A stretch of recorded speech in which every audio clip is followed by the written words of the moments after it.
இரட்சகரும் மீட்பருமாகிய கர்த்தராகிய இயேசு கிறிஸ்துவின் ஈடில்லாத நல்ல நாமத்தினாலே உங்கள் யாவரையும் அன்போடு நான் வாழ்த்தி வரவேற்கிறேன். கர்த்தர் நல்லவர். இயேசு கிறிஸ்து அனைவரையும் அதிகமாய் நேசிக்கிறார். இந்த நல்ல நாளிலே மட்டுமாய் நம்மை நடத்தினவர் இனிமேலும் நடத்துவதற்கு வல்லவராகவே இருக்கிறார். நம் ஆண்டவரை சார்ந்து வருகிற பொழுது ஒரு நாள் வெட்கப்பட்டு போக முடியாது. ஆண்டவரை சார்ந்து வந்தால் ஆண்டவர் நம்மளை ஒரு நாள் வெட்கப்படுத்த மாட்டார். ஆண்டவரை நம்பி வருகிற பொழுது அவர் ஒரு நாள் கைவிடவும் மாட்டார். நீங்க ஆண்டவரை தேடி வருகிற பொழுது, ஆண்டவரை நாடி வருகிற பொழுது, இயேசு கிறிஸ்துவை நீங்கள் விசுவாசிக்கிற பொழுது, இயேசு கிறிஸ்துவை ஏதோ எல்லோரும் சொல்லுகிறார்கள் என்ற காரணத்தை கொண்டு ஏற்றுக்கொண்டால் நம்ம பலன் அடைய முடியாது. முழு இருதயத்தோடு முழு ஆன்மாவோடு என்று பரிசுத்த வேதம் சொல்லுகிறது. என் முழு இருதயத்தோடும் முழு ஆன்மாவோடு நான் கர்த்தரை எப்போ தேட ஆரம்பிக்கிறேனோ அப்பொழுதுதான் அவர் என் கூப்பிடுதலை கேட்கிறவராயிருக்கிறார்.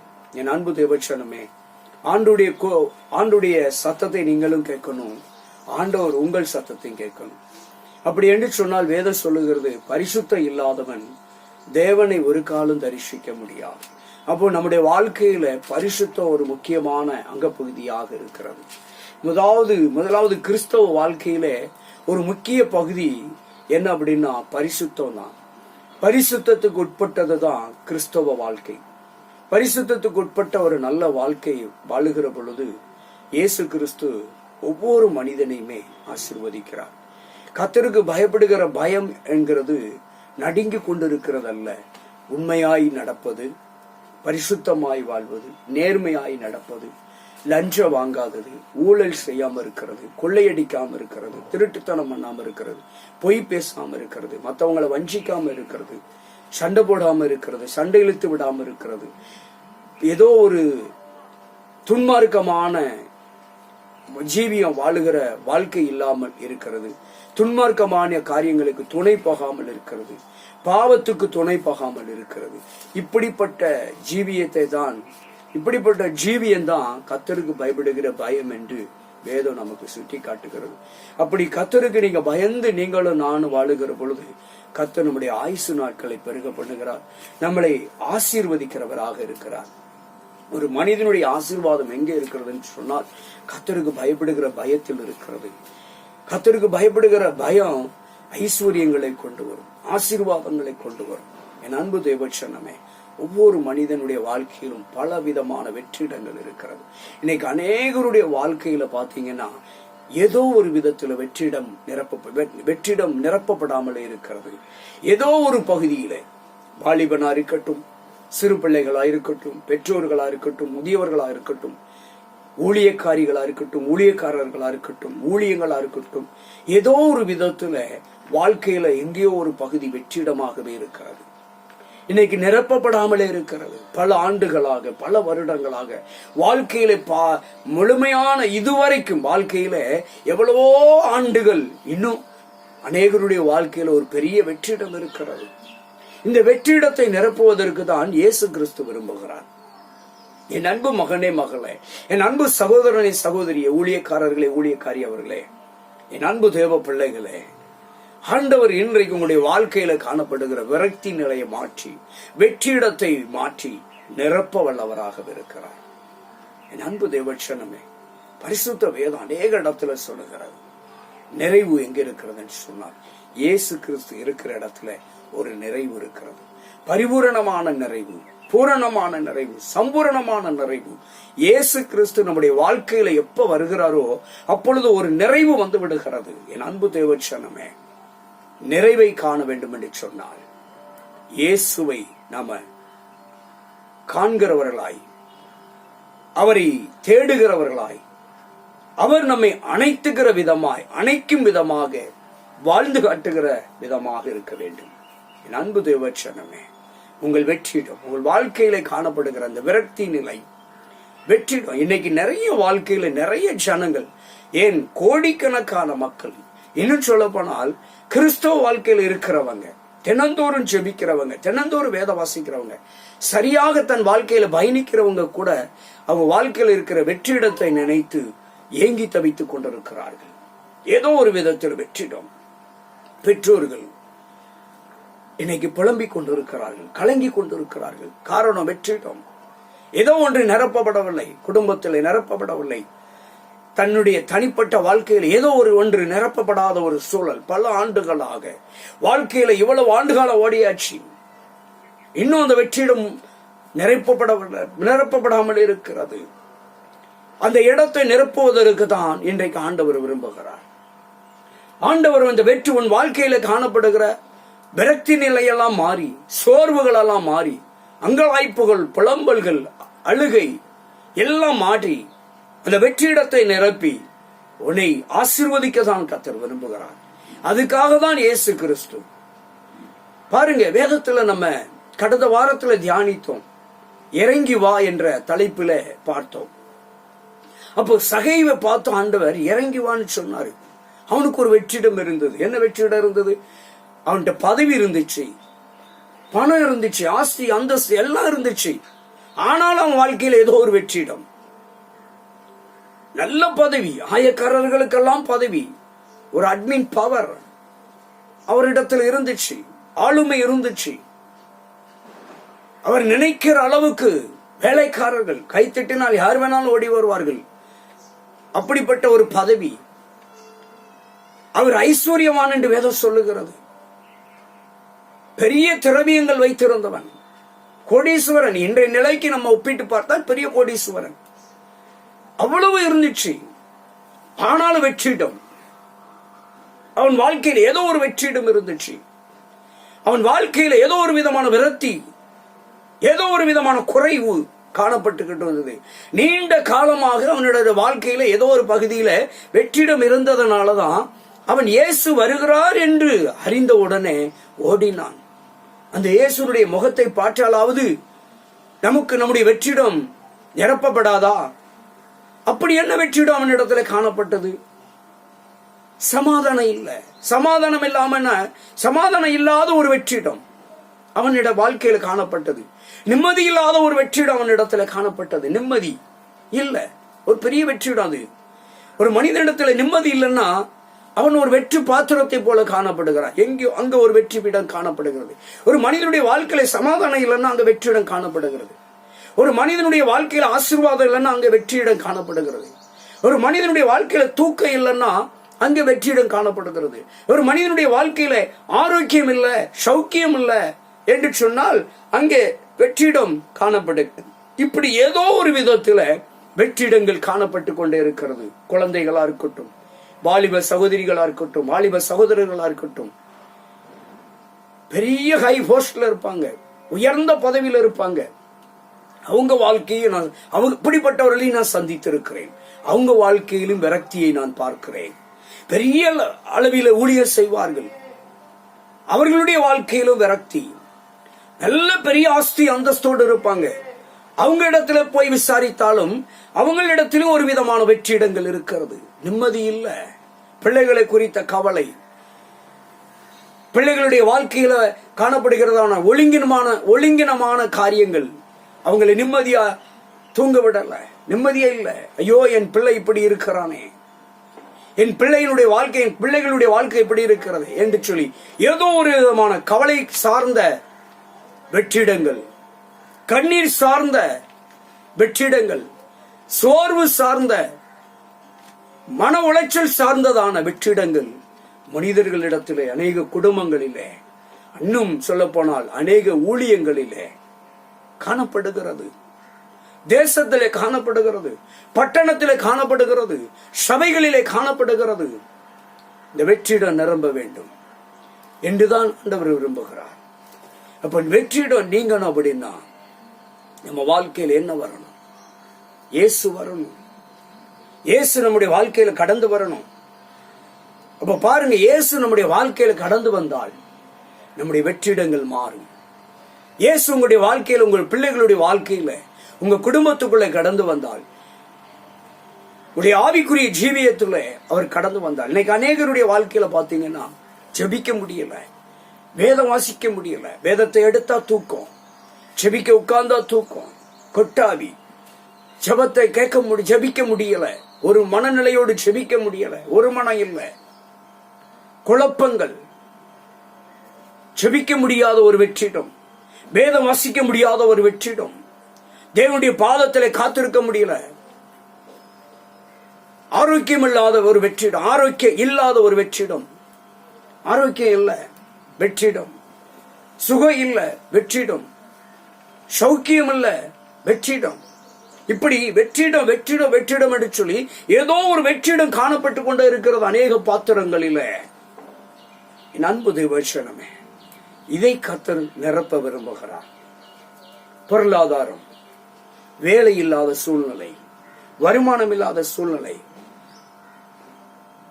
பதவி உயர்வு இல்லாத ஒரு சூழல், குடும்பத்திலே நெருக்கடிகள், கடன் பிரச்சனைகள், கடன் பாரங்கள், வட்டி கொடுக்க முடியல, குழந்தை பாக்கியம் இல்லை, திருமணம் தடைப்பட்டு கொண்டே இருக்கிறது, திருமணம் நடத்தி கொடுக்க வரன்கள் வருகிறார்கள், பொருளாதாரம் இல்லை, பொன்பொருள் இல்லை, வீடு வாசல் இல்லை, நிலம்பலங்கள் இல்லை, இழப்புகள், ஏதோ ஒரு விதத்தில் வெற்றிடம் காணப்படுகிறது.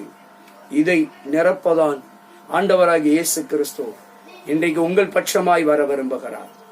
இதை நிரப்புவதற்கு நீங்கள் ஆண்டவரை உங்கள் பட்சமாய் நீங்கள் கூப்பிடுகிற வேளையிலே, ஆண்டவரை உங்கள் பட்சமாய் ஏற்றுக்கொள்ளுகிற வேளையிலே, இயேசு கிறிஸ்துவை கல்வாரி சிலுவையிலே உங்களுக்காக தன் ஜீவனையே கொடுத்தாரே, உங்களுக்காக தன் சொந்த ரத்தத்தையே சிந்தினாரே, உங்களுக்காக காயப்பட்டார், உங்களுக்காகவே நொறுக்கப்பட்டார்.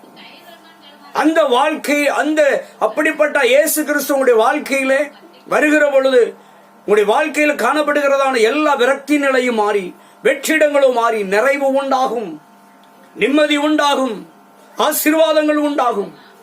சிலுவையில எல்லாவற்றையும் உனக்காக நிறைவேற்றி முடித்திருக்கிறார். முதலாவது நீங்கள் அதை அறிந்து கொள்ள வேண்டும். இயேசு கிறிஸ்து சிலுவையிலே உங்களுக்காக யாவற்றையும் செய்து முடித்திருக்கிறார். அந்த இயேசு கிறிஸ்து உன் வாழ்க்கையில எல்லா பகுதியிலும் வருகிற பொழுது உன் எல்லா வாழ்க்கையிலும் காணப்படுகிற வெற்றிடங்கள் எல்லாம் நிரப்பப்படும். தேவ பிள்ளைகளே, இன்னைக்கு இந்த வெற்றிடம் நிரப்பப்படாததுனாலதான் அநேகருடைய வாழ்க்கையில போராட்டங்கள், நிந்தைகள், அவமானங்கள், பிரச்சனைகள், சண்டைகள், காரணமே இருக்காது. சண்டைகள், நெருக்கங்கள், ஒருவரை ஒருவர் எதிர்த்து நிற்பது, புரிந்து கொள்ளாமை, சந்தேகங்கள், பெருமைகள், மேட்டிமைகள், அகந்தை, நான் யார் தெரியுமா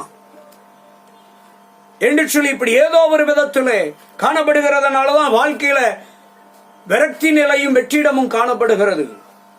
இதை நிரப்பப்பட வேண்டும் என்றால், உங்களுடைய வெற்றிடங்கள், உங்களுடைய விரக்தி நிலை மாற வேண்டும் என்று சொன்னால், ஆண்டவர் இன்றைக்கு உங்களை உருவாக்க விரும்புகிறார். உங்கள் வெற்றிடத்தை நிரப்பி உங்களை உருவாக்க விரும்புகிறார். உங்கள் வெற்றிடம் நிரப்பி கொடுக்க ஆண்டவர் விரும்புகிறார்.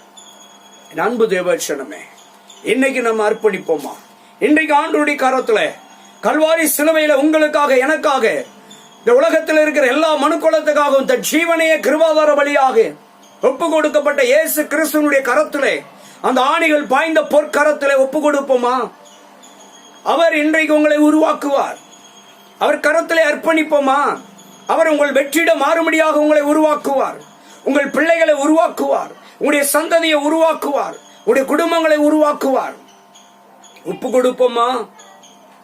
தேவச்சனமே, என் அன்பு தேவ பிள்ளையே, கர்த்தருக்கு பிரியமானவர்களே, இன்றைக்கு ஆண்டவர் உங்கள் வெற்றிடத்தை மாற்றும்படியாக, உங்களுடைய விரக்தி நிலைகளை மாற்றும்படியாக இன்றைக்கு ஆண்டவர் விரும்புகிறார். இயேசு கிறிஸ்து, ஐயோ என் பிள்ளைகள் இவ்வளவு காலமாய் இத்தனை பாடுகளை அனுபவிக்கிறார்களே, கண்ணீரோடும் கவலையோடும் காலங்களை கடத்தி கொண்டிருக்கிறார்களே, இந்த விரக்தி நிலை, இந்த சோர்வு நிலை, இந்த துக்க நிலை மாறும்படியாக, அவருடைய பாத்திரம் நிரம்பி வழியும்படியாக, இந்த வெற்றிடங்கள் எல்லாம் நிரப்பி கொடுக்கப்படும்படியாய் ஏங்கிக் கொண்டிருக்கிற அந்த இயேசு கிறிஸ்து உன் வாழ்க்கையில வருகிற பொழுது உன் வெற்றிடங்கள் மாறும், உன் வாழ்க்கை தரம் மாறும், உன் வாழ்க்கையினுடைய ஆசீர்வாதங்கள் மேன்மைப்படும். என் அன்பு தேவ பிள்ளைகளே, பரிசுத்த வேதம் சொல்லுகிறது, இன்றைக்கு ஆண்டவர் நம்மோடு கூட பேச கொடுத்த ஒரு வார்த்தை வாசிக்கலாம். ஏசாயா தீர்க்க தரிசன புஸ்தகம் 64வது அதிகாரத்திலே 8வது வசனம் சொல்லுகிறது. ஏசாயா தீர்க்க தரிசன புஸ்தகம் 64வது அதிகாரம் 8வது வசனம். இப்பொழுதும் கர்த்தாவே, நீர் எங்களுடைய பிதா, நீர் எங்களுடைய பிதா, நாங்களோ களிமண்,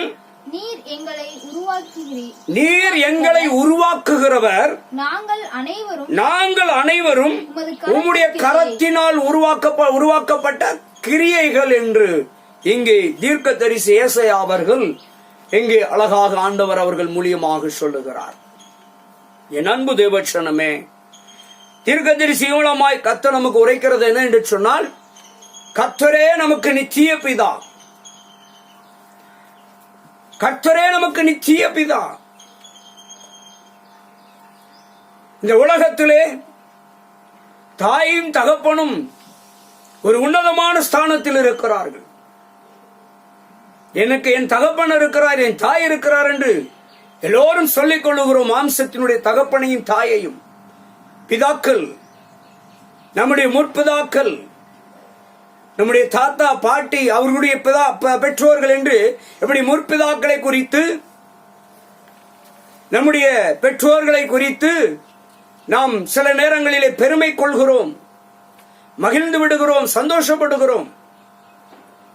அதே பிதாக்கள் ஏதேனும் நமக்கு வைத்து போகவில்லை என்று சொன்னால், சேர்த்து வைக்கவில்லை என்று சொன்னால், நாம தூஷிக்கிறோம், எரிச்சல் அடைகிறோம், கோபப்படுகிறோம். அதே பிள்ளைகள் அந்த பெற்றோரை திருப்திப்படுத்தவில்லை என்று சொன்னால், பெற்றோர் சொல்லுகிற வழியிலே செல்லவில்லை என்று சொன்னால், நீ எனக்கு பிள்ளை இல்லை, நான் உனக்கு தகப்பனும் இல்லை, நீ எனக்கு பிள்ளையில் மகன் இல்லை, நான் உனக்கு தாயும் இல்லை என்று சொல்லி அந்த பிதாக்கள் மறுதளிக்கிறார்கள், வீட்டை விட்டு துரத்துகிறார்கள், வெளியேற்றி விடுகிறார்கள். ஏதோ ஒரு விதத்தில் பிள்ளைகளோ பெற்றோர்களோ வெளியேற்றி விடுகிறார்கள். ஆனால் நித்திய காலத்துக்கும் நான் தான் உனக்கு பிதா என்று தேவன் உத்தரவாதம் கொடுக்கிறார். அவர் நம்மை, உங்களையும் என்னையும் ஒரு நாள் துரத்துவதில்லை. நம்மிடத்தில் ஏதேனும் குறைவுகள் இருந்தால் அந்த குறைவை களைந்து நிறைவாக்கி அரவணைத்துக் கொள்ளுகிற ஒரு பிதா. அதான் சுட்டி காட்டுகிறார், கர்த்தாவே நீர் எங்களுடைய பிதா என்று சுட்டி காட்டப்படுவதற்கு காரணம் என்ன? நம்முடைய பிதா என்று சுட்டி காட்டுவதற்கு ஒரு நோக்கம் இருக்கிறது. இது இப்படிப்பட்ட நோக்கங்கள் இந்த உலகத்தினுடைய பெற்றோர்களுக்கும் ஆவிக்குரிய பிதாவுக்கும் தகப்பனுக்கும் உள்ள வித்தியாசம் இதுதான். அவர் நம்மை புறம்பே தள்ளுவது கிடையாது. உலகத்தின் பிதாக்கள் புறம்பே தள்ளிவிடுவார்கள். ஆனால் நித்திய பிதாவோ, கர்த்தராகிய தேவனாகிய பிதா நம்மை ஒரு நாளும் புறம்பே தள்ளுவதில்லை. அவர் நம்மை உருவாக்குகிறவர். அவருக்கு பிரியமாய் நடக்கிற வரைக்கும் நம்மளை உருவாக்குகிற பிதா.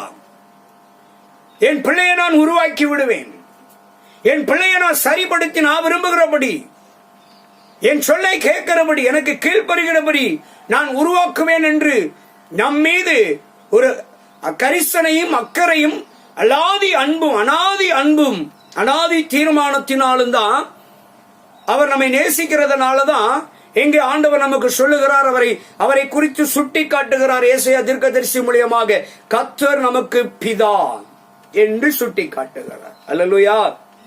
அது மாத்திரம் அல்ல, அங்கே சொல்லுகிறார், நாங்கள் களிமண், நீர் எங்களை உருவாக்குகிறவர். என் அன்பு தேவச்சனமே, இங்குதான் நாம் அறிந்து கொள்ள வேண்டிய ஒன்று. உங்களுடைய விரக்தி நிலையும் உங்களுடைய வெற்றிடங்களும் நீங்க வேண்டும் என்றால், முதல்ல ஆண்டவருடைய பாதத்துல, ஆண்டவருடைய கரத்துல நீங்க என்ன செஞ்சிருங்கன்னா, உங்களை ஒப்பு கொடுங்க. களி மண்ணாக, குயவன் கையில் உள்ள களி மண்ணை போல இன்னைக்கு ஒப்பு கொடுங்க. கர்த்தாவே, நான் வெறும் களிமண்ணப்பா, என்ன நீங்க உருவாக்குங்க ஆண்டவரே. என் பிள்ளைகளை நீங்க உருவாக்குங்கப்பா, என் மனைவியை நீங்க உருவாக்குங்க ஆண்டவரே, என் கணவரை நீங்க உருவாக்குங்க, எங்க பெற்றோர்களை உருவாக்குங்க என்று சொல்லி நீங்க உங்க கரத்தை, உங்களை ஆண்டவருடைய ஆணிகள் பாய்ந்த கரத்துல களிமண்ணாக ஒப்பு கொடுங்க. களிமண்ணாக நீங்க உங்களை தாழ்த்துங்க, உங்களை அர்ப்பணித்து பாருங்க. இன்னைக்கு நம்ம அர்ப்பணிக்கிறது கிடையாது, ஒப்பு கொடுக்கிறது கிடையாது, ஆண்டுடைய கரத்துல நம்மை தாழ்த்துறது கிடையாது. அதனாலதான் இன்னும் உருவாக்கப்படாமலே உட்கார்ந்து கொண்டிருக்கிறோம். நம்ம உருவாக்கப்படாததுனாலதான் கர்த்தரால், கர்த்தருடைய கரத்தால் நாம இன்னும் அவருடைய கிரியைகளாய் உருவாக்கப்படாததுனாலதான் உலக பிரகாரமான உருவாக்குறுதல் வேற, ஆவிக்குரிய வழியில உருவாக்குகிற விதம் வேற. மாம்சத்தினுடைய உருவாக்கம் வேற, ஆவிக்குரிய உருவாக்கம் வேற. ஆண்டுடைய கரத்திலே, ஆண்டவரே நான் ஒரு களிமண், என்னை நீர் உருவாக்கும் என்று ஒப்பு கொடுத்தால் ஆண்டவர் உங்களை உருவாக்கி, உங்கள் பிள்ளைகளை உருவாக்கி, உங்கள் பெற்றோர்களை களிமண்ணாக ஒப்புக் கொடுங்கள், உங்கள் பிள்ளைகளை களிமண்ணாக ஒப்புக் கொடுங்கள், உங்களுடைய அடுத்த தலைமுறைகளை களிமண்ணாக ஒப்புக் கொடுங்கள். இன்றைக்கு இப்படி ஒப்பு கொடுக்காததுனாலதான் இன்னும் உருவாக்கப்படாமல் இருக்கிறோம். ஒப்பு கொடுத்து பார்க்கணும், களிமண்ணாக ஒப்பு கொடுக்கணும். தாழ்மை உள்ளவனுக்கு தேவன் கிருபை அளிக்கிறார் என்றுதான் வேதம் சொல்லுகிறது. ஒப்பு கொடுக்கணும் தாழ்மையோடு. ஆண்டவரே நான் களிமண், என்னை உருவாக்கும். அப்படி ஆண்டவர் உருவாக்கிட்டார்னா வாழ்க்கையில வெற்றிடமே கிடையாதுங்க. இன்னைக்கு வெற்றிடத்துக்கு காரணம் என்னன்னா இதுதான். ஒரு மனிதன் எதை விரும்புகிறானோ, எதை ஆசைப்படுகிறானோ, அது ஆண்டவர் இன்னைக்கு கிடைக்காட்டாலும் சரிதான், ஆண்டவர் எனக்கு தந்துட்டாரு, தருவாருன்னு சொல்லி எப்பொழுதும் ஒரு மனிதனுடைய வாழ்க்கையில அந்த மனநிறைவு வரும் என்று சொன்னால், நம்ம ஆண்டவருடைய கரத்துல களிமண்ணாக ஒப்பு கொடுக்கிற பொழுது அந்த நிறைவான சிந்தனை நமக்குள்ள உண்டாயிரும். இல்லை இல்லை என்று சொல்லி, கிடைக்கவே இல்லை என்று சொல்லி கவலைப்பட்டு கொண்டே இருக்கிறது தான் ஒரு வெற்றிடம். நான் ஏன் கவலைப்படணும்? கர்த்தர் தருவார். என்னை அழைத்தவர் உண்மை உள்ளவர், என்னை நடத்துவார், ஊழியத்தை தருவார், ஆத்துமாக்களை தருவார், என் சபையை கட்டி தருவார், சபைக்கு இடம் தருவார், சபையின் நெருக்கடியை மாற்றுவார்.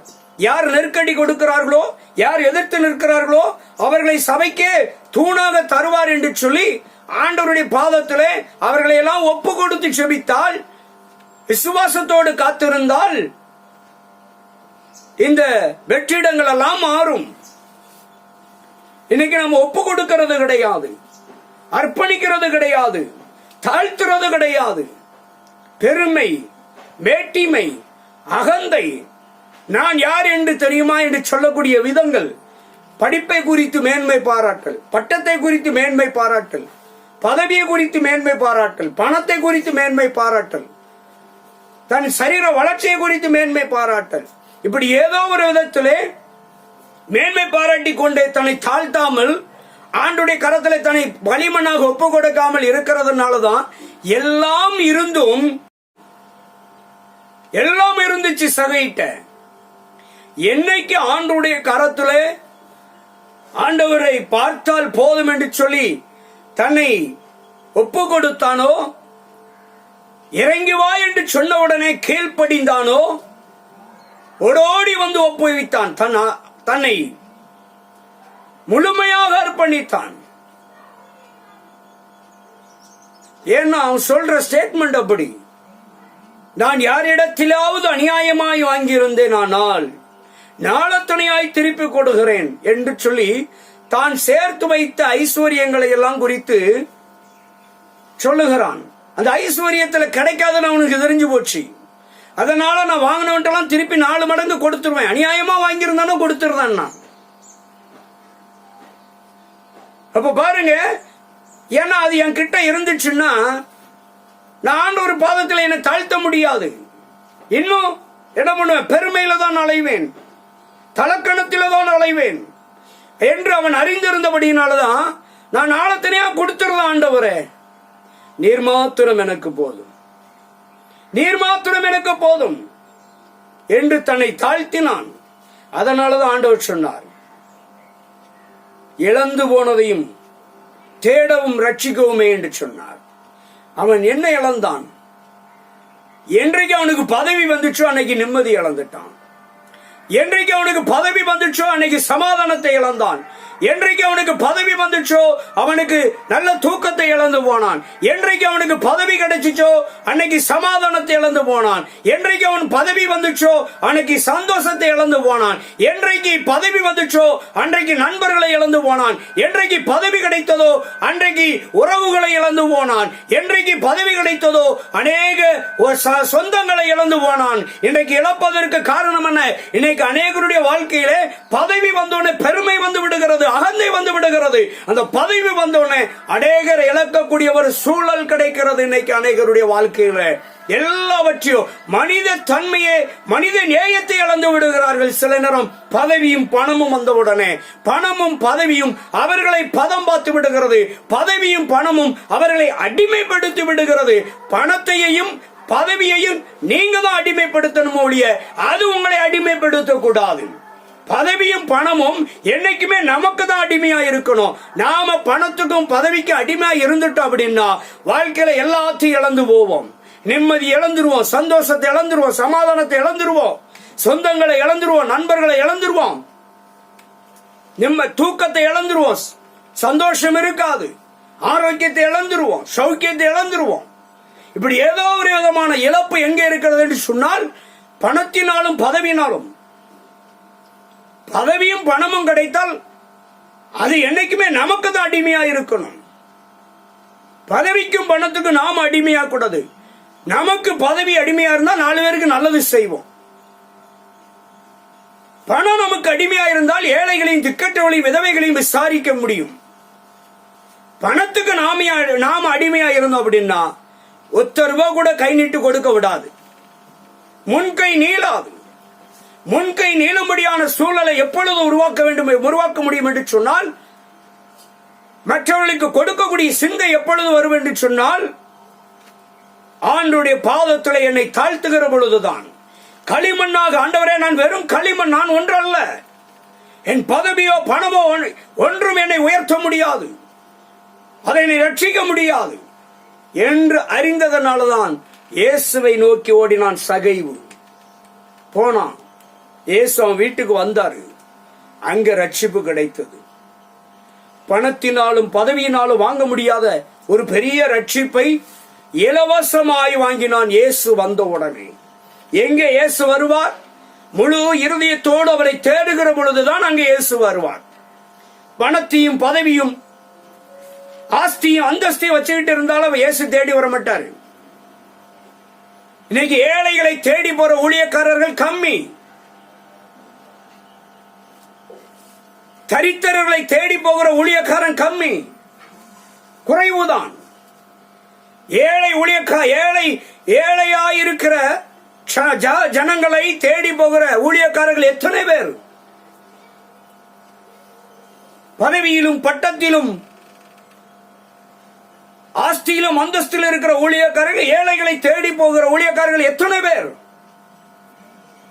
விரல் விட்டுதான் என முடியும். அது கூட கடினம். பணம் பணத்தோடு சேருகிறது, பதவி பதவியோடு சேருகிறது. பதவி சார்ந்தவனை நாடியே ஓடுகிறான், பணம் சார்ந்தவனை நாடியே ஓடுகிறான். ஏழைகளை கவனிப்பார் இல்லை, விதவைகளை கவனிப்பார் இல்லை, திக்கற்றவர்களை கவனிப்பார் இல்லை. ஆனால் இயேசு விசாரிப்பார். இவர்களெல்லாம் விசாரிக்காவிட்டாலும் இயேசு கிறிஸ்து திக்கற்றவர்களையும் விதவைகளையும் கைவிடப்பட்டவர்களையும் சிறுமைப்பட்டவர்களையும் இயேசு கிறிஸ்து விசாரிக்கிறவர். இப்படிப்பட்ட நிலையில இருக்கிற அன்பு சகோதரனே சகோதரியே, கவலைப்படாங்க. இயேசு உங்களை விசாரிப்பார். நீ வறுமையில் இருந்தாலும் சரி, ஏழ்மை நிலையில் இருந்தாலும் சரி, ஐயோ என் ஊழியக்காரர்கள் என்னை விசாரிக்க வரவில்லையே என்று சொல்லி நீ கலங்க வேண்டாம். இயேசு அவர்களை காட்டிலும் அவரை அந்த ஸ்தானத்துக்கு கொண்டு வந்தவர் உங்களை விசாரிக்கிறார். அவர் ஒரு நாள் உன்னை தேடாமல் இருப்பதில்லை, உன்னை விசாரிக்க வருகிறார். நீங்களும் நானும் செய்ய வேண்டிய ஒரே ஒரு காரியம் என்னவென்று சொன்னால், நம்மை ஆண்டவருடைய கரத்திலே களிமண்ணாக அர்ப்பணிக்க வேண்டும். களிமண்ணாக அர்ப்பணித்தோம் என்று சொன்னால் இயேசு கிறிஸ்து உங்களை உருவாக்குகிறவர். உங்கள் பிதாவாகிய தேவன் உங்களை உருவாக்குகிறவர். அவர் உங்களை உருவாக்கி உங்களுக்கு நல்ல ஒரு பிதாவாக காணப்படுகிறார். பாருங்க, அவர் அனைவருமே, நாம் அனைவரும் யாருன்னா அவருடைய கரத்தினால் உருவாக்கப்பட்ட கிரியைகள். பாருங்க, ஆண்டுடைய கரத்துல நம்ம தாழ்த்தணும்னா, இந்த உலகத்துல யாருமே நம்மளை விசாரிக்கலன்னு மட்டும் கவலைப்படாதங்க. அனுதினமும் இயேசு மட்டும் நம்மை விசாரித்துக் கொண்டேதான் இருக்கிறார். பதவிக்கும் பணத்துக்கும் ஓடுகிறவன் கடைசி வரைக்கும் அப்படியே தான் ஓடுவான். அதான் உலகத்துல பழமொழி சொல்லுவார்கள், பணம் பாதாளம் மட்டும் பாயின்பார்கள். பணம் பாதாளத்துக்கு தான் பாயும், பரலோகத்துக்கு ஒரு நாளும் பாயாது. அப்ப பணம் நல்ல அருமையான பழமொழி. பணம் பாதாளம் மட்டும் பாயும். பணம் என்றால் பிணமும் வாயை பிளக்கும் என்று சொல்லுவார், திறக்கும் என்று சொல்வார்கள். அப்ப பணத்தை காட்டினா பிணம் தான் வாயை பிளக்கும். அதான் இயேசு சொன்னார், மரித்தோர் மரித்தோரை அடக்கம் பண்ணிட்டுனார். பணம் பணம் பணம் பணம் என்று சொல்லி அழைகிறோம் எல்லாம், அவனை அந்த பணம் எங்க கொண்டு போய் சேர்க்கணும்? பாதாளத்துக்கு தான் கொண்டு போய் சேர்க்கும். அதான் பழமொழி. பணம் பாதாளம் மட்டும். பாதாளத்தில் இருக்கிறவனுக்கும் பணம் தான் தேவைப்படுது. அப்போ பணம் யாரெல்லாம் பண வெறி பிடித்து அழைக்கிறானோ அவன் பாதாளத்துக்குரியவன் என்று வேதம் சொல்லுது. பணம் எல்லா தீங்குக்கு வேறாயிருக்கிறது. பண வெறி, பதவி வெறி பாதாளம் கொண்டு போய் சேர்த்து விடும். பணமும் பதவியும் யார் உயிரையும் காப்பாற்ற முடியாது. ஆனால் பரிசுத்தமும் உண்மையும் உத்தமும் எந்த பணமும் பதவியும் இருக்குமோ அந்த பணத்தை கொண்டு, அந்த பதவியை கொண்டு திக்கற்றவர்களுக்கும் ஏழைகளுக்கும் விதவைகளுக்கும் சிறுமைப்பட்ட ஜனங்களுக்கும் நன்மை செய்வோம் என்று சொன்னால் அது நம்மளை பரலோகம் சேர்க்கும். அந்த பதவியும் பணமும், அந்த பதவியும் பணத்தையும் கொண்டு நம்ம சுகமாய் வாழ்ந்தோம் என்று சொன்னால் பாதாளத்திலே கொண்டு போய் சேர்த்து விடும். பதவியும் பணமும் கிடைத்தால் அதை கொண்டு ஏழைகளை விசாரிக்க வேண்டும், திக்கற்றவர்களை விசாரிக்க வேண்டும், கைவிடப்பட்டவர்களை விசாரிக்க வேண்டும், தரித்திரர்களை விசாரிக்க வேண்டும், சிறுமைப்பட்ட மக்களை விசாரிக்க வேண்டும். அப்படி விசாரித்தால் நீ பரலோகம் போய் சேர முடியும். அந்த பதவியும் பணமும் நீ பரலோகம் சேர்க்கும். இப்படி விசாரிக்காமல் சுயநலமாய் ஆஸ்தியை அந்தஸ்தையும் பதவியும் குமிச்சு வச்சுக்கிட்டு உட்கார்ந்து கொண்டே இருந்தால் பாதாளம் தான் நிச்சயம். அதான் சொன்னார், பணம் எல்லா தீங்குக்கு வேறாயிருக்கிறது. நான் சொல்லல, பரிசுத்த வேதத்தில் வசனம் எழுதப்பட்டிருக்கிறது. பணம் தேவைதான். அந்த பணத்தை கொண்டு, பணம் இருந்தால் நன்மை செய்ய வேண்டும். நன்மை செய்தால் பணத்தினுடைய பலன் கெட்டி சேரும். பணம் கிடைக்கிற பொழுது நன்மை செய்ய வேண்டும். இன்றைக்கு நிலை தலைகீழாக இருக்கிறது.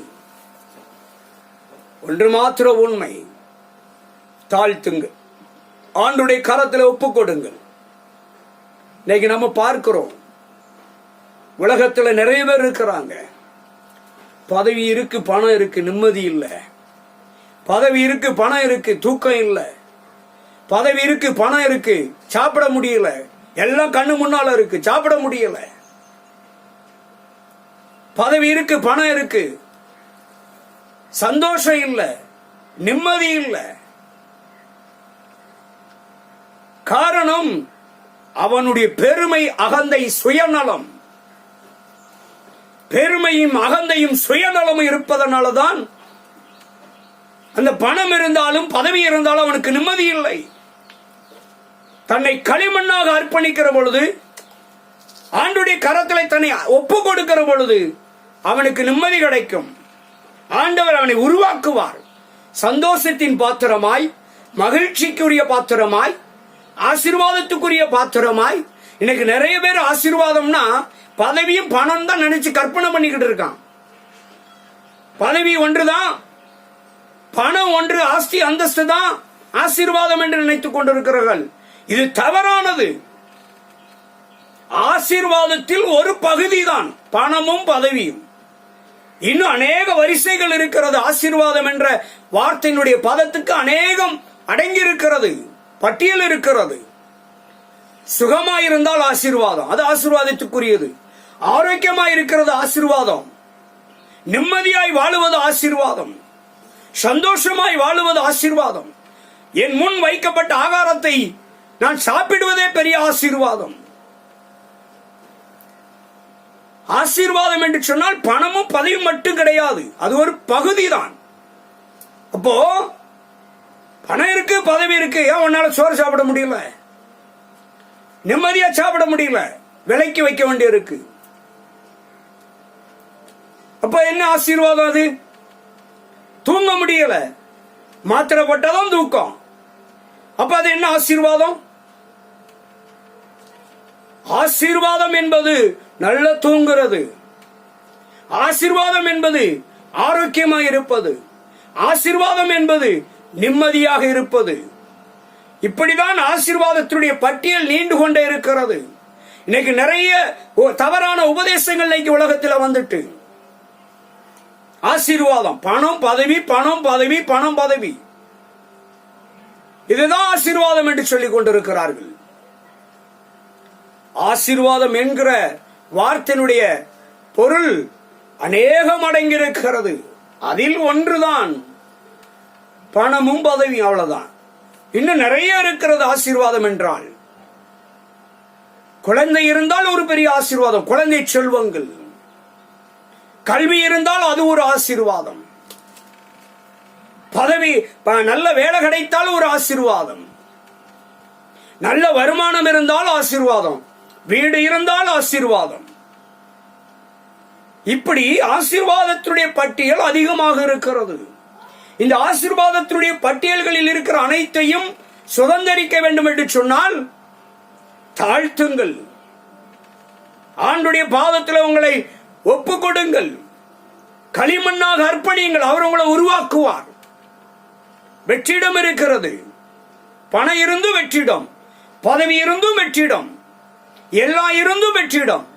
இந்த வெற்றிடம் நிறைவாக வேண்டும் என்று சொன்னால், இந்த வெற்றிடத்தை நிரப்ப வேண்டும் என்று சொன்னால், களிமண்ணாக இயேசுவினுடைய கரத்தில் நீங்கள் ஒப்பு கொடுத்து பாருங்கள், அவர் உங்களை உருவாக்குவார். உங்கள் சபையினுடைய வெற்றிடத்தை நிறைவாக்கி தருவார். உன் வாழ்க்கையினுடைய பகுதியிலே காணப்படுகிற, உன் பிள்ளைகளுடைய வாழ்க்கையில காணப்படுகிற, ஏதோ எந்த உறவின் வாழ்க்கையிலோ காணப்படுகிற வெற்றிடத்தை ஆண்டவர் நிறைவாக்கி தருவார். களிமண்ணாக ஒப்பு கொடுக்கிற பொழுது அவர் உங்களை உருவாக்கி நிறைவு உள்ளவர்களாய் மாற்றுவார். ஹல்லேலூயா! அப்படிப்பட்ட தேவன் இன்றைக்கு சொல்லுகிறார், என் அன்பு தேவனே, என் அன்பு தேவ பிள்ளைகள், தேவச்சனமே, சில நேரங்களில் உபதேசங்கள் கடினமாக இருக்கதான் செய்யும். கடினமான உபதேசங்கள் காதுகளில் நிறைவேறுக ஏறாது. பூரா ஆசீர்வாதத்தை பத்தி மட்டும் பேசினா குளிர குளிர கேட்பார்கள். இன்னைக்கு அப்படிதான் ஜனங்கள் ஓடிக்கொண்டிருக்கிறார்கள். சத்தியம் தேவை, மனம் திரும்புதல் தேவை, பரிசுத்தம் தேவை, உண்மை தேவை, சிக்ஷை தேவை, கடிந்து கொள்ளுதல் தேவை, எச்சரிக்கை தேவை. ஒரே ஆசீர்வாதம் மட்டும் அல்ல. ஆசீர்வாதம் தேவைதான், வேண்டாம் என்று சொல்லல. நல்ல துணிமணி வேணும், நல்ல வீடு வேணும், நல்ல வாகனங்கள் வேணும், இப்படி ஏதோ ஒரு விதத்தில் ஆசீர்வாதம் வேண்டும், வேண்டான்னு சொல்லல. ஆசீர்வாதம் மட்டும்தான் என்று ஓடினால் ராஜ்யத்தின் புத்திரர்களாய் மாற முடியாது. ஆசீர்வாதத்தை மட்டும் மையப்படுத்தி பிரசங்கம் பண்ணினால் ராஜ்யத்தின் புத்திரர்களாய் மாற்றுகிறவர்கள் அல்ல அது அவர்கள். இம்மைக்குரிய வாழ்க்கை மட்டும் பிரசங்கம் பண்ணக்கூடாது, மறுமைக்குரிய வாழ்க்கை குறித்தும் பிரசங்கம் பண்ணணும். பரிசுத்த வேதம் என்பது இருபுறமும் கருக்குள்ள பட்டயம், இருபுறமும் பதமாயிருக்கும். பேசுகிற எண்ணையும் வெட்டும், கேட்கிற ஒன்னையும் வெட்டும். இரண்டு பேரையுமே பதம் பார்க்கக்கூடியது. பரிசுத்த வேதம் இருபுறமும் கருக்குள்ள பட்டயம், பதம் நிறைந்தது. ஆக பேசுகிற நான் ஜாக்கிரதையாய் உபதேசிக்க வேண்டும். பேசுகிற உபதேசிக்கிற நான், பிரசங்கம் பண்ணுகிற நான், போதிக்கிற நான் ஜாக்கிரதை மெய்யாய் போதிக்க வேண்டும். சத்தியத்தை சத்தியமாய், பாவம் செய்யாதே, மனம் திரும்பு, பெருமை கொள்ளாதே, மேட்டிமை கொள்ளாதே, அகந்தை கொள்ளாதே, உன்னை தாழ்த்து என்று சொல்லி பிரசங்கிக்க வேண்டும். பாவம் செய்தால் கண்டித்து உணர்த்த வேண்டும். அக்கிரமம் செய்தால் எச்சரிக்க வேண்டும். அப்படி செய்யாத பட்சத்தில் எப்படி வேணால் நடந்து கொள் என்று சொல்லி ஆசீர்வாதத்தை மாத்திரம் பேசிக் கொண்டே இருந்தால் இதே பட்டயம் என்னையும் பதம் பார்த்துவிடும். அன்பு தேவச்சனமே, ஒப்பு கொடுக்கணும். களிமண்ணாக நம்மை அர்ப்பணித்தோம் என்றால் ஆண்டவர் உங்களை உருவாக்குவார். ஆசீர்வாதத்தினுடைய பட்டியலை குறித்து நான் நிச்சயமாய் ஒரு நாள் விளக்கமாய் பேசுவேன். நீங்கள் எப்பொழுதும் இந்த செய்திகளை யூடியூப் மூலியமாகவும் பார்த்து கொள்ளலாம். வாட்ஸ்அப் மூலியமாகவும் நாங்கள் அனுப்பி வைப்போம். நீங்கள் அதை கண்டுகொள்ளலாம். உங்களுடைய கருத்துக்கள் எங்களுக்கு தேவை. ஆனால் ஒன்று மாத்திர உண்மை, சத்தியத்தை சத்தியமாய் போதிக்கணுங்கிறது தான் எங்களுடைய தீர்மானம். இழிவான ஆதாயத்துக்காக பூசி முழுகணுங்கிறது தேவையே கிடையாது. ஏதோ கொடுக்கிறார்கள் என்பதற்காக பூசி முழுகணும் நினைக்க கூடாது. அப்படி பூசி முழுகணுங்கிறது நாங்க விரும்பவும் இல்லை. எங்களை அழைத்தவர் எங்களை போஷிப்பார். எங்களை அழைத்தவர் எங்களை நடத்துவார். எங்களுக்கு என்ன தேவை என்பதை அவர் அறிந்திருக்கிறார். சத்தியத்தை சத்தியமாய் போதிக்கணும் என்பதுதான். கடினமாய் இருந்தால் வேதம் சொல்லுகிறது, கேட்டாலும் சரி கேளாவிட்டாலும் சரி, சத்தியத்தை சத்தியமாய் போதி, கடிந்து கண்டனம் பண்ணி உபதேசம் பண்ணன்றாரு. இதுதான் உபதேசிக்கிற ஊழியக்காரனுக்கு தகுதி. ஒரே நீ என்ன வேணாலும் எப்படி வேணாலும் நடந்துக்கோ, கிருபை உன்னை சூழ்ந்து கொள்ளுன்னு கிருபையை தவறாய் உபதேசிக்க கூடாது. ஆசீர்வாதத்தை தவறாய் உபதேசிக்க கூடாது. கள்ள போதகம் செய்கிறவனுக்கு ஐயோ. என் அன்பு தேவச்சனமே, களிமண்ணாக அர்ப்பணித்தால் ஊழியக்காரர்களாகிய நாங்களும் ஆண்டவரே எங்களை உருவாக்கும் என்று சொல்லி அர்ப்பணிக்க வேண்டும். ஊழியக்காரராய் இருந்தாலும் ஊழியக்காரிகளாய் இருந்தாலும் எப்பேற்பட்ட பதவியில இருந்தாலும் பணம் ஆஸ்தி அந்தஸ்தோடு இருந்தாலும் சரி, யாராயிருந்தாலும் உங்களை இயேசு கிறிஸ்துடைய அன்பு கரத்திலே களிமண்ணாய் ஒப்பு கொடுத்தால் அவர் உங்களை உருவாக்குவார். நிச்சயமாய் உருவாக்குவார். உடைய வாழ்க்கையிலே, ஊழியத்திலே, குடும்பத்திலே, உடைய தனிப்பட்ட காரியத்திலே எல்லா வெற்றிடங்களும் நீங்கி நிறைவை காண முடியும். கர்த்தர் இன்றைக்கு உங்களை உருவாக்க விரும்புகிறார். ஒப்பு கொடுங்க, களிமண்ணாய் அர்ப்பணிங்க. நிச்சயமாய் அவர் உங்களுக்கு நித்திய பிதாவாக காணப்படுவார். ஒரு விசை கண்களை மூடுவோம். கிருபையும் இரக்கமும் நிறைந்த பரிசுத்தமான பரலோக பிதாவே, இந்த நல்ல வேலைக்காக உமக்கு நன்றி செலுத்துகிறப்பா. நீர் நல்லவர் ஆண்டவரே, நீர் மகத்துவமுள்ள தேவன் ஐயா. ஓ தகப்பனே, உம்முடைய அன்பு பிள்ளைகளை நீர் உருவாக்கும். இந்த சத்தியத்தை கேட்டுக்கொண்டிருக்கிற ஒவ்வொரு பிள்ளைகளை நீர் உருவாக்கும் ஆண்டவரே. என்ன குறைகள், குற்றங்கள், பாவங்கள், மீறுதல்கள் எது இருந்தாலும் நீர் மன்னித்து ஆண்டவரே. இதோ அவர்களை எல்லாரையும் ஆண்டவரே இன்றைக்கு இப்பொழுது ஒரு உடன்படிக்கை பண்ணி கொண்டிருக்கிறங்கப்பா ஆண்டவரே. என் அன்பு தேவ பிள்ளைகளே, இப்பொழுது நீங்க உடன்படிக்கை பண்ணுங்க. இப்பொழுது ஒரு தீர்மானம் எடுங்க ஆண்டவரே. நான் களிமண்ணாய் உம்முடைய கரத்தில் ஒப்பு கொடுக்கிறப்பா.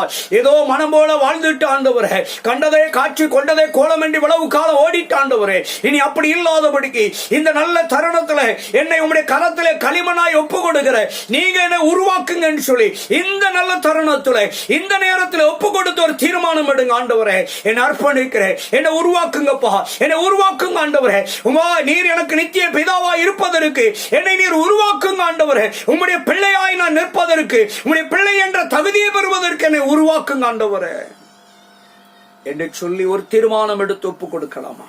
நிச்சயமாய் கர்த்தர் உங்களை உருவாக்குவார். உங்களுடைய வாழ்க்கையில, உங்களுடைய ஊழியத்திலே, உங்களுடைய குடும்பத்திலே, உங்களுடைய பிள்ளையுடைய காரியத்திலே காணப்படுகிற எல்லா வெற்றிடங்களும் கர்த்தர் மாற்றி நல்ல ஒரு பாத்திரமாக உருவாக்கி நிறைவை கொடுப்பார். நிறைந்து காணப்படும் வாழ்க்கை செழிப்பாயிருக்கும், ஆசீர்வாதமாயிருக்கும். வாழ்க்கை நிம்மதி, சந்தோஷம், சமாதானம் நிச்சயமாய் காணப்படும். உங்களுடைய வெற்றிடங்கள் மாறுகிற பொழுது, உங்களுடைய மன உளைச்சல்கள் நீங்குகிற பொழுது, ஆண்டவர் உங்களை உருவாக்குகிற இந்த வேளையிலே என் அன்பு தேவ பிள்ளைகளே, ஆசீர்வாதத்தினுடைய பட்டியல்களை எல்லாம், ஆரோக்கியத்தையும் சௌக்கியத்தையும் சுகத்தையும் நீடிய வாழ்வையும் நீங்க எதிர்பார்க்கிற சகல அற்புதங்களை, அடையாளங்களையும், ஆசீர்வாதங்களையும் நிச்சயமாய் பெற்றுக் கொள்ள முடியும். இந்த வேளையில் ஆண்டவர் உங்களை உருவாக்கி கொண்டிருக்கிறார். நீங்க உருவாக்க விரும்புகிறார். உருவாக்கி கொண்டிருக்கிறவங்க அநேகர் ஒப்பு கொடுக்கிறவங்களை கர்த்தர் உருவாக்குறார். ஒப்பு கொடுக்க விரும்புகிறவளை நிச்சயமாய் கர்த்தர் உருவாக்குவார். நீங்க உருவாக்கப்பட்ட போதும் நீங்கள் என்றைக்கும் கர்த்தருடைய கரத்தில் இருக்கிற, ஆண்டுடைய கரத்தில் இருக்கிற முத்துக்கோப்பானவர்கள், வைரத்துக்கோப்பானவர்கள், பளிங்கு கோப்பானவர்கள் தேவ பிள்ளைகளை வெளியேற பெற்ற முத்தாய் அவருடைய கரத்திலே நீங்கள் நிற்க முடியும். அவர் உங்களை உருவாக்கினார். கர்த்தர் பெரிய காரியங்களை செய்வார். ஆண்டவரே இவர்களை ஆசீர்வதிக்கிறேன். பெரிய காரியங்களை, அற்புத அடையாளங்களை இவருடைய வாழ்க்கையில செய்யும். நன்மைகள் உண்டாகட்டும். எல்லா பிரச்சனைகளுக்கும் முடிவு கிடைக்கட்டும். இயேசு கிறிஸ்துவின் நாமத்தில் ஆசீர்வதித்து வாழ்த்தி செபிக்கிற நல்ல பிதாவே, ஆமென். God bless you.